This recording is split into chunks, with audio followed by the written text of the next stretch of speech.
안녕하세요. 교정이 알고 싶다 교활TV 교정과 전문의 형재영입니다. 날씨가 안 좋거나 스트레스가 많은 날에 몸이 불편하고 관절이 쑤시듯이 치아도 찬물을 먹거나 찬바람을 쐬면 시리거나 통증이 나타나는 경우가 많습니다. 오늘은 저 역시도 가끔씩 겪고 있는 치아가 시리고 아픈 부분에 대해서 자세히 설명드려 볼까 합니다.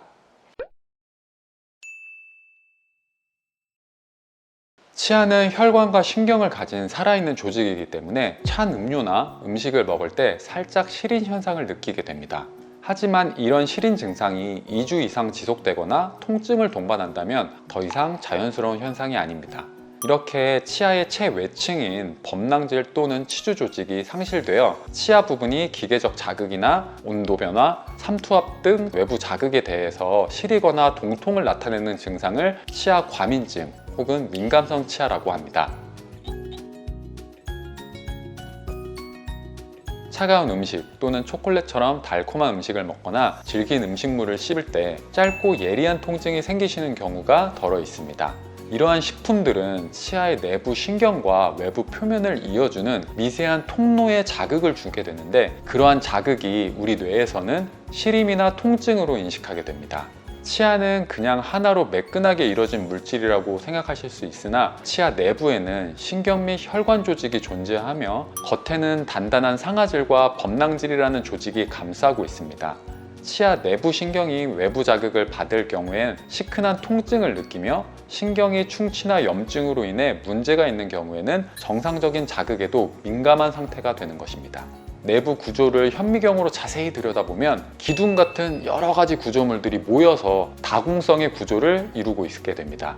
구조가 이렇게 되다 보니 이 기둥 같은 구조물들이 깨지게 되거나 금이 가는 현상이 생기게 되는 것입니다. 가장 처음엔 충치라 불리는 치아 우식이 있을 수 있고, 두 번째로는 치아가 깨지거나 금이 간 경우가 있을 수 있으며, 치아 미백을 하고 난 경우에도 오래된 보철물과 치아 사이에 틈이 발생한 경우도 있을 수 있고, 충치가 존재하는 경우나 충치를 치료하고 난 뒤에 생기는 경우도 있으며, 선천적으로 치아를 둘러싼 막의 일부가 없는 분도 계시고, 치아 뿌리가 드러나신 치주 질환이 있으신 분들, 외상으로 치아가 손상된 분들도 마찬가지로 생길 수 있습니다. 마지막으로 치아에 구조적인 문제가 없더라도 20대 후반이나 30대 초반에는 민감성 치아 증상이 나타나는 경우가 덜어 있습니다. 이런 여러 가지 다양한 원인이 있기 때문에 어떤 원인으로 증상이 발현되었는지 판별하시는 게 가장 중요하다고 보시면 됩니다.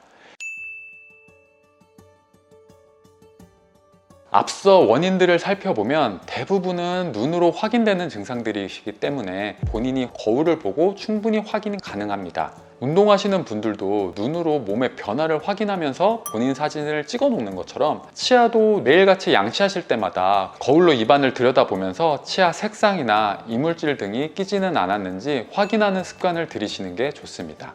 그러다가 갑작스러운 변화나 통증이 생긴 부분은 좀 더 집중해서 들여다보시는 게 좋습니다. 특별한 변화를 확인할 수 없고 양치도 열심히 하는 편이고 딱딱한 음식을 잘 먹지도 않았다면 앞서 설명드린 자극을 유발하는 음식을 먹지 말고 2주 정도는 기다려보는 것을 추천드립니다. 치아는 신체의 일부일 뿐 아니라 매일같이 왕성한 활동과 심한 온도 변화를 꾸준히 겪게 됩니다. 스트레스를 받거나 피로한 일이 있으면 갑자기 예리한 통증이 생기기도 하기 때문에 다시 안정화시키는데 일정 부분 시간이 필요하게 됩니다.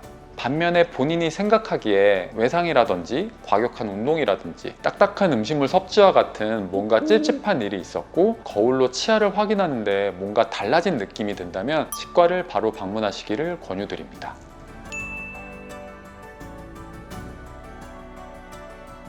일반적으로 치아와 잇몸이 닿은 부위에 치아 페임이 가장 많은 비율을 차지하게 되는데, 본인이 거울로 직접 충분히 확인 가능한 부분이기도 합니다.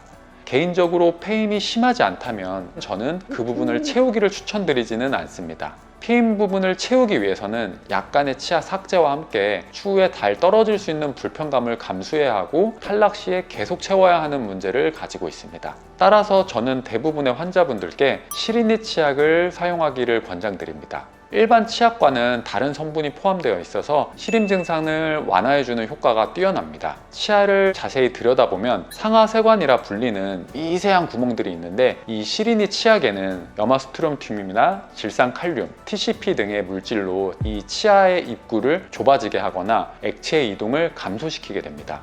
신경의 역치를 높여주어서 상대적으로 낮은 자극에는 통증 신호가 가지 않게끔 도와준다고 보시면 됩니다. 2주 정도 꾸준히 시리니 치약을 사용하게 되면 물질이 치아의 미세한 구멍에 점차적으로 침착되어서 시린 증상을 완화하게 됩니다. 여기서 주의해야 할 사항은 다른 치약과 병행해서 사용하시면 안 됩니다. 치아의 미세 구멍을 막아주는 재료가 충분히 침착되어야 하는데 다른 치약으로 인해서 그 부분이 마모된다면 효과가 반감되고 지속되기 어려울 수 있습니다. 참고로 시린의 예방이라고 적혀 있기만 하다면 시중에 나와 있는 아무런 제품이나 다 좋습니다. 심하지 않다면 노출된 치아 뿔이나 마모된 치아의 표면에 지각과민 처치제를 도포하게 됩니다. 시리니 치약과 원리는 비슷하지만 훨씬 고농도의 성분이 들어있고 시린 증상을 일으키는 부위에 다이렉트로 정확하게 도포하기 때문에 효과가 더 뛰어납니다. 코팅용 접착제를 이용해서 외부 자극을 차단하게 되는 경우도 있는데 이게 효과는 더 뛰어나지만 말 그대로 얇은 막이 존재하는 거라서 이 막이 시간이 지나면 제거되기 때문에 자가 치유가 되기 전까지 시간을 벌어주는 정도라고 생각하시면 됩니다. 하지만 이러한 치료에도 이 과민감이 사라지지 않았다면 레진이나 GI라는 재료를 이용해서 시린 부위나 마모된 부위에 붙여놓기도 합니다. 치료 후에도 증상이 완화되지 않거나 치아의 마모가 매우 심해서 안쪽에 신경까지 노출된 경우에는 신경치료까지 시행한 후에 보철 치료를 진행하는 경우도 있긴 합니다.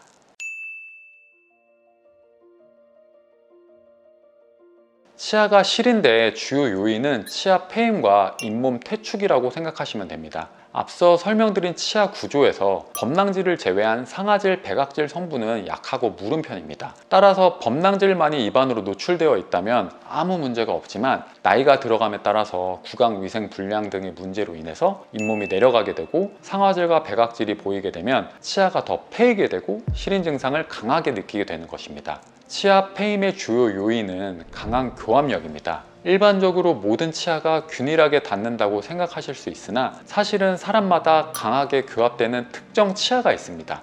그렇다 보니 힘의 분배가 잘 이루어지지 않아서 일부 치아에 강한 자극을 받게 되어 치아가 떨어져 나가거나 금이 가게 됩니다.